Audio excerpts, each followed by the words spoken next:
¿Qué pensarían si les dijera que las reglas para armar un consejo estudiantil son, en esencia, las mismas que mueven a las naciones más poderosas y a las corporaciones gigantes? Suena un poco loco, ¿no?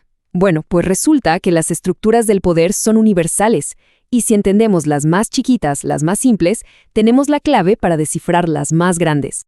En este recorrido vamos a ver el plan maestro de cualquier organización, los retos reales de liderazgo, cómo funciona esa maquinaria que mueve a las grandes instituciones y, claro, los peligros de la corrupción.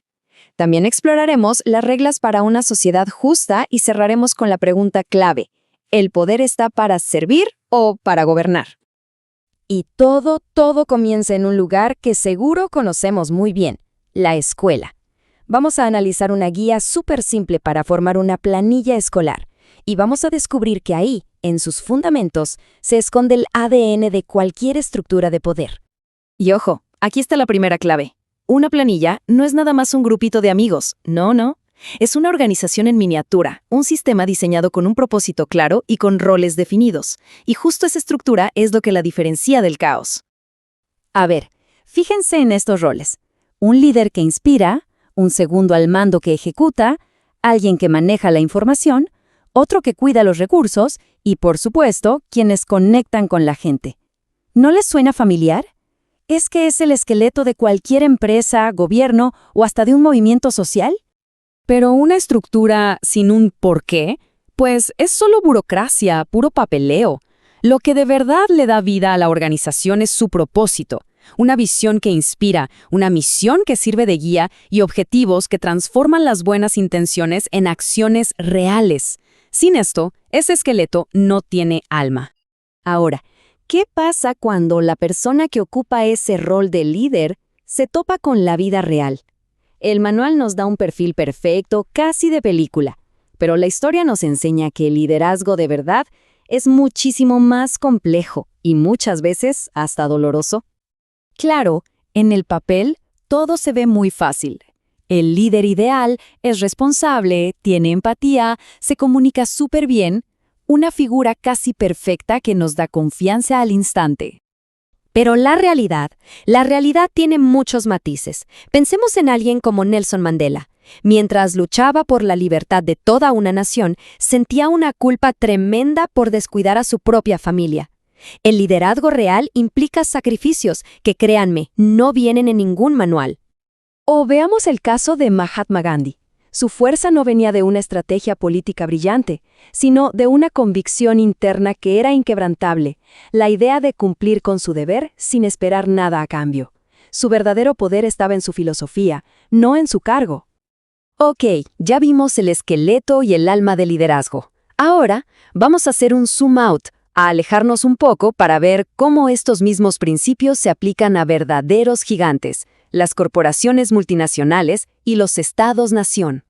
Es que no importa la escala. De verdad, un grupo escolar busca la unidad, una empresa, la innovación, un estado, el orden. Cada uno tiene una meta y una fuente de autoridad. Cambian los nombres, cambian las dimensiones, pero la estructura fundamental es la misma. El gran pensador Peter Drucker lo dijo clarísimo. Las organizaciones no son como árboles que crecen solos. Son herramientas, artefactos que diseñamos los humanos para cumplir tareas. Son una especie de tecnología social, ya sea para fabricar un celular o para mantener la paz en un país. Pero como cualquier herramienta poderosa, se puede usar para construir o para destruir. ¿Y qué pasa cuando la organización, esa increíble herramienta, se corrompe? Bueno, pues George Orwell nos lo contó de una forma magistral en su fábula Rebelión en la granja. Al principio, todo era pura esperanza. Los animales, unidos por un himno y el sueño de la igualdad, se habían liberado de sus opresores. La promesa de un futuro justo y digno para todos parecía que, por fin, estaba al alcance. Pero el poder, poco a poco, empezó a concentrarse. Esos debates abiertos de los domingos, donde la voz de cada animal contaba, fueron silenciados. Y en su lugar llegaron las órdenes militares, secas, sin discusión. La participación se convirtió en obediencia. Y el golpe final a la verdad fue reescribir la historia. El héroe de la revolución, Snowball, de la noche a la mañana, fue convertido en un traidor. Y es que si controlas el pasado, controlas el presente, una de las herramientas más peligrosas y efectivas del poder corrupto. La historia de la granja los deja una lección escalofriante, lo fácil que es caer en la tiranía. Y esto nos obliga a hacernos la pregunta más importante de todas: ¿cómo podemos diseñar una sociedad que sea inmune a esta corrupción? O sea, ¿cómo creamos reglas del juego que sean justas para todos? Y esta pregunta no es para nada nueva. Filósofos de todas las épocas han intentado darle respuesta, y uno de los experimentos mentales más potentes para tratar de resolverla fue el que propuso John Rawls. Rawls nos pide que imaginemos algo. A ver, vamos a crear las reglas de la sociedad desde cero, pero con una condición. Nadie sabe qué papel le va a tocar jugar en ella. No sabemos si seremos ricos o pobres, altos o bajos, con suerte o sin ella. A esto lo llamó el velo de la ignorancia. Desde esa posición de total imparcialidad, ¿qué reglas elegiríamos? Pues muy probablemente estaríamos de acuerdo en que todos somos iguales, que tenemos el deber de ayudarnos y, quizá lo más importante, que ninguna regla puede empeorar la situación de los que ya están en desventaja. La justicia siempre por encima de todo. Y con esta idea tan potente de justicia cerramos el círculo. Volvemos exactamente a nuestro punto de partida, el manual escolar.